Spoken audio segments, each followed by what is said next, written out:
we want to make a video for you guys about a typical putting routine. We get a lot of questions about how you should practice your putting. And while putting is very individual per person, there are some basic principles that we would like to see during a typical practice routine. So we set some stations up here, and I'm going to kind of guide you through what I would suggest a player would do just for an average putting practice. So there's really 4 areas that we'll try and hit each time you practice. The first one being some form of block mechanical putting. So any sort of technique thing that you might be working on, and fundamental stuff like ball position, aim, start line. So we're trying to check those things, fundamentals in the beginning, with a block station. The second part that we'll do then is something for short distance make percentage. So the percentage of putts that you make really from like 15 feet and in, probably from like 8, 10 feet and in more specifically, but some form of short putting make percentage will be the second area. And then the third area will be a speed putting. So it'll be a skill area. So we'll do speed control from short to medium length. And then the last part is 2-putt. So 4 areas to hit each time you practice. Block mechanical first, always in the warm-up in the beginning. Short distance make percentage second. The third part is speed control from short to medium, and then a long distance 2-putt. Those are the 4 areas. So I'm going to walk you through some of the stations that I have set up and what a practice would look like. So the first area that we hit with the putting practice all the time is a block station mechanical check. So like I said, you're checking fundamentals here, ball position, aim, alignment, those sort of pieces, and you're working on what controls start line. So being able to start the ball on the line with your putting is our #1 skill. So I have 3 example stations set up that we might use during a practice. I have a little gate drill set up. This is sort of our go-to practice. So sometimes we'll add little pieces here, like maybe a dime or a penny or something in front, or another gate that you have to hit the ball through for start line. But typically we'll set up a little gate drill with the tees basically just outside of the putter width. And I put 2 behind and 2 in front. We have a little bit, 2 other aids that we'll use. Sometimes we'll use the putting template, again, just for a general idea of path. And then we have a putting arc here. You could really do anything. This is just 3 basic examples, but you're looking to do something that you're checking fundamental things, not just going by feel. You're making sure that those things are on point, the things that control where the ball starts. So these are 3 basic ones that we use. There's a lot of other ones, but that's something you should start your practice with each time. The second portion of the putting practice that we'd like to see is the short distance make percentage. So we have my best attempt at a 3-foot circle-ish.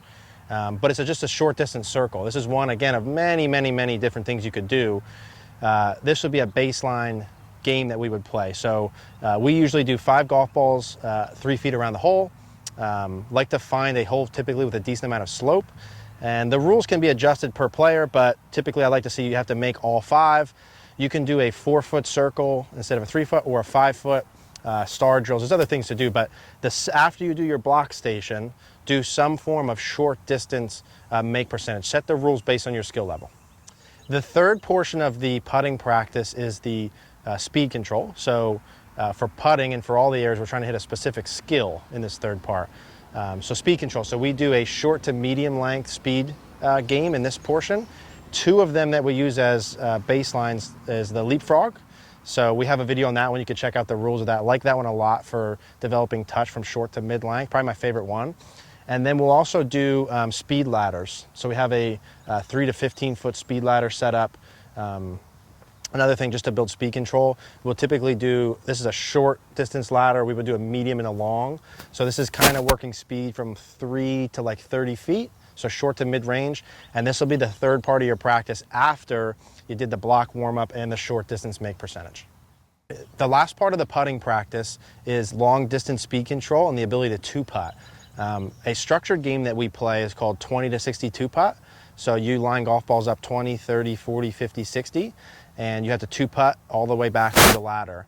That's a structured way to do it. What I would prefer is it to be more random once you get good at that. So you can just kind of start to 2-putt from kind of random, go to a hole over in this direction, maybe one over here, one back there. Try and do all of them from 30 feet and out. So that's how you would finish your practice with a 2-putt.